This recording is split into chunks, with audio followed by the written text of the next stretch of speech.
Hello friends, आप देख रहे हैं आपका चैनल शेयर बाजार विद आयुष। और दोस्तों, इस वीडियो में बात करेंगे मैक्सपोजर आईपीओ के बारे में।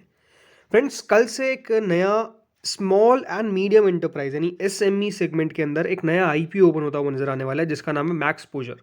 15 जनवरी से 17 जनवरी के बीच में दोस्तों ये इशू ओपन होगा।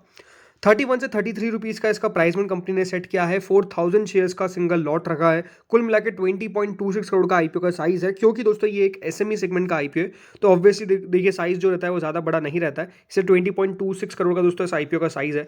पूरा का पूरा दोस्तों फ्रेश इशू है और लिस्टिंग होगी ओनली और नेशनल स्टॉक एक्सचेंज। तो इस वीडियो में दोस्तों हम कंपनी का डिटेल एनालिसिस करने वाले हैं एंड कंपनी को डिटेल में समझेंगे कि कंपनी किस प्रकार की है और कंपनी कैसा कारोबार करती है। तो शुरू करते हैं दोस्तों कंपनी के बिजनेस से। सबसे पहले तो दोस्तों कंपनी का नाम समझ लीजिए। कंपनी 2006 में स्टार्ट हुई थी। कंपनी 2006 में स्टार्ट हुई थी मैक्सपोजर लिमिटेड। ये कंपनी है जो प्रोवाइड करती है पर्सनलाइज्ड मीडिया एंड एंटरटेनमेंट। यानी दोस्तों ये मीडिया और एंटरटेनमेंट सर्विसेज से जुड़ी हुई कंपनी है। जो काम क्या करती है, ये स्पेशलाइज है इन flight entertainment, content marketing, technology and advertising. तो जो भी देखिए मीडिया और एंटरटेनमेंट सर्विसेज होती है, जिसमें आपको एडवर्टाइजमेंट चाहिए तो उसके लिए कंपनी कारोबार करती है। मार्केटिंग के लिए आपको कंटेंट मार्केटिंग के लिए कारोबार करना है तो उसमें कंपनी की मदद आप कर कंपनी की द्वारा मदद आप ले सकते हैं। इनफैक्ट एंटरटेनमेंट कंपनी प्रोवाइड करती है और टेक्नोलॉजी कंपनी प्रोवाइड करती है। ये एक मुंबई बेस्ड लैब फैसिलिटी है। इनकी जो कंपनी जो भी सारी रेंज ऑफ सर्विसेज है वो वहाँ पर ऑफर हो जाती है। इसमें custom editing, metadata creation, then duplication, audio enhancement, encoding, transcoding, कोई भी फॉर्मेट हो किसी भी सिस्टम में, पोस्ट प्रोडक्शन सर्विसेज, ये सब दोस्तों ये कंपनी द्वारा किया जाता है। कंपनी बेसिकली 4 मेन ग्रुप्स में कंपनी बटी हुई है। पहला है इन फ्लाइट एंटरटेनमेंट, दूसरा है कंटेंट मार्केटिंग, तीसरा है टेक्नोलॉजी और चौथा है एडवर्टाइजिंग। कंपनी के वाइड सेल्स नेटवर्क है अक्रॉस इंडिया। जो इनके ऑफिसेज है वो है दिल्ली, मुंबई, बेंगलोर एंड कोलकाता में। और सक्सेसफुली दोस्तों कंपनी ने अपना जो प्रोजेक्ट है वो लॉन्च भी किया है आउटसाइड इंडिया, पर्टिकुलरली जो इंडिया के सब कॉन्टिनेंट है, जैसे मिडिल ईस्ट हो गया। यहाँ पर कंपनी कारोबार करती है। इनके कुछ प्रोजेक्ट्स भी हैं जिसमें गल्फ एयर के लिए इन्होंने यहाँ पर किया है प्रोग्राम। फिर कंपनी ने किया है एयर अरेबिया के लिए, वीएफएस, जजीरा एयरवेज और भी बहुत सारी ऐसी है जहाँ पर कंपनी ने ऐसा कारोबार किया है। कंपनी में करेंटली दोस्तों 81 एम्प्लॉयज़ हैं और यहाँ पर जो इनके यहाँ पर काम करते हैं। तो होपफुली आपको समझ में आ चुका होगा बेसिकली कंपनी का बिजनेस क्या है। कंपनी का बिजनेस है मीडिया एंड एंटरटेनमेंट सर्विसेज का, और इसमें कंपनी इन flight entertainment, content marketing, technology और एडवर्टाइजिंग देती है। होपफुली ये तो आप जान चुके होंगे।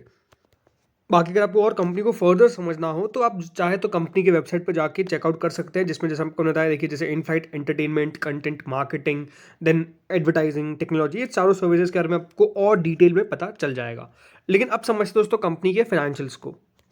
तो दोस्तों आप कंपनी के फाइनेंशियल्स इधर देख सकते हैं। जो भी नंबर्स है वो ये बात ध्यान रखिएगा, वो है सारे मिलियन के अंदर, सॉरी लाख के अंदर। तो हम बात करेंगे डायरेक्ट उसको करोड़ में कन्वर्ट करके।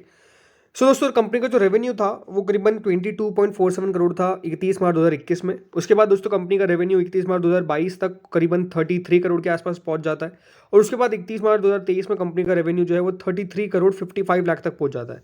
तो ये बात साफ है कि अगर आप ग्रोथ देखेंगे तो इस क्वार्टर में इतनी, मतलब जो इस फाइनेंशियल ईयर में कंपनी की इतनी ग्रोथ देखने को नहीं मिली जितनी पहले देखने को मिल रही थी। लेकिन यहाँ पर एक बड़ी चीज़ क्या होती है, कंपनी का मुनाफा। आप देखिए कंपनी का मुनाफा 36 लाख था 2021 के अंदर। उसके बाद दोस्तों वो 35 लाख का हो जाता है, यानी कंपनी का मुनाफा आपको ड्रॉप होता हुआ नजर आया।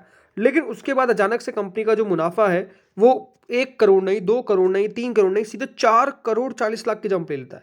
अब ये बात ध्यान रखिए, कोई भी कंपनी है जो अपना आईपीओ ला रही है, अगर प्रॉफिट में इस प्रकार का बढ़त हमको देखने को मिलता है, कितना बढ़ा था आप खुद देखिए, ऑलमोस्ट 1162% का इतना प्रॉफिट में जंप देखने को मिला है। जब भी इतना बड़ा जंप देखने को मिले तो नो डाउट एक बार डाउट होता है कि कंपनी का आईपीओ लाने से पहले ही इतना मुनाफा कैसा आया है। राइट, ये अपना आप में क्वेश्चन आएगा, आना स्वाभाविक सी बात है। तो ये थोड़ा सा फिशी लग सकता है, इसमें कोई डाउट नहीं है। बट हमारे पास कंपनी के फाइनेंशियल्स पे भरोसा करने के अलावा कोई ऑप्शन नहीं है। बाकी कुल मिला के दोस्तों कंपनी ने अभी 30 सितंबर 2023 में जो अपने नंबर्स पेश किए, 2 क्वार्टर के जो नंबर पेश किए, उसमें कंपनी ने 20 करोड़ का रेवेन्यू जनरेट किया है और 3 करोड़ 70 लाख का मुनाफा जनरेट कर लिया है।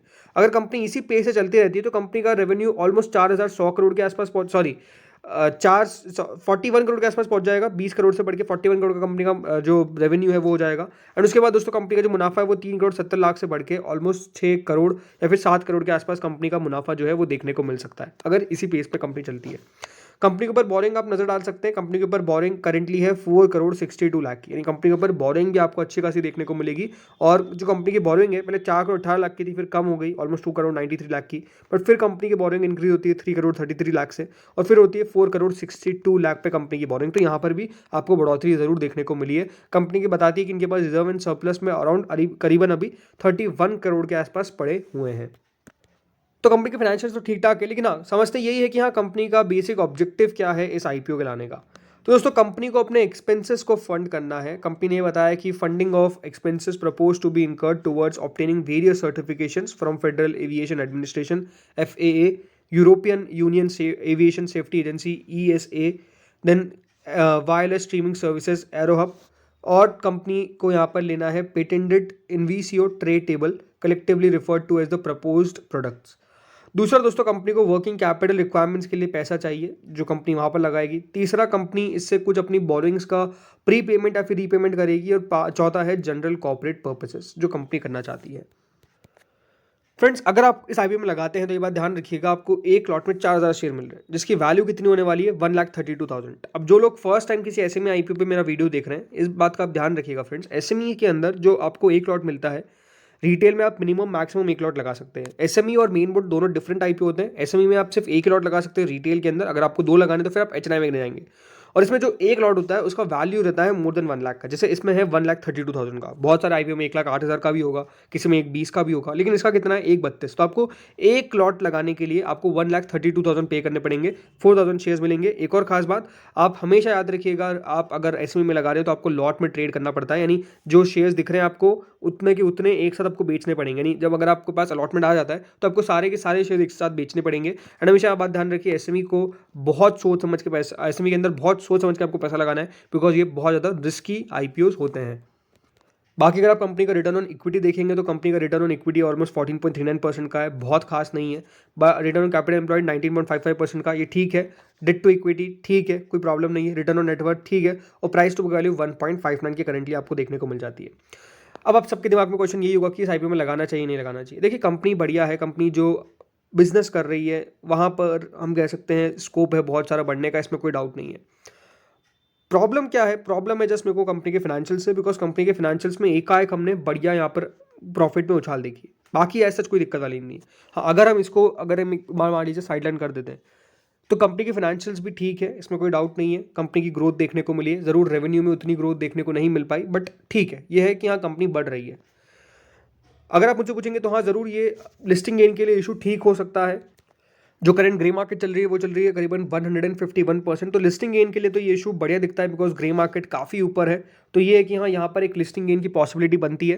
बट अगर आप मुझसे पूछेंगे तो मैं सिंपल कहूँगा, अगर आप इस आईपीओ में लगा रहे हैं तो याद रखिएगा, अगेन कोई रिकमेंडेशन नहीं है, सबसे पहले तो मेरा पर्सनल व्यू है, और मेरा पर्सनल व्यू लेने की आपको जरूरत नहीं है, आप अपने फाइनेंशियल एडवाइजर से कंसल्ट करें। लेकिन मेरा पर्सनल व्यू यही है कि यहाँ पर लिस्टिंग गेन के लिए पैसा लगाया जा सकता है, एटलीस्ट फॉर लिस्टिंग गेन। मुझे लगता है कि ये इशू बढ़िया करे। लॉन्ग टर्म की बात मैं नहीं करूँगा कि इसके बाद आप होल्ड करिए, वो आपका खुद का पर्सनल डिसीजन है, उसको आप लीजिए अगर आपको लंबे समय के लिए इसको होल्ड करना है। बाकी अगर आप सिर्फ लिस्टिंग गेन के लिए पूछेंगे तो ठीक है, हाँ इस आईपीओ में पैसा लगाया जा सकता है, ये मेरा मानना है। अगेन जैसे मैंने कहा अपने फाइनेंशियल एडवाइजर से डिसीजन दीजिएगा बिफोर अप्लाइंग द आईपीओ। तो फ्रेंड्स इस वीडियो में इतना ही था, होपफुली आपको वीडियो बढ़िया लगा होगा। आपका क्या मानना है मैक्स पोजो को लेकर?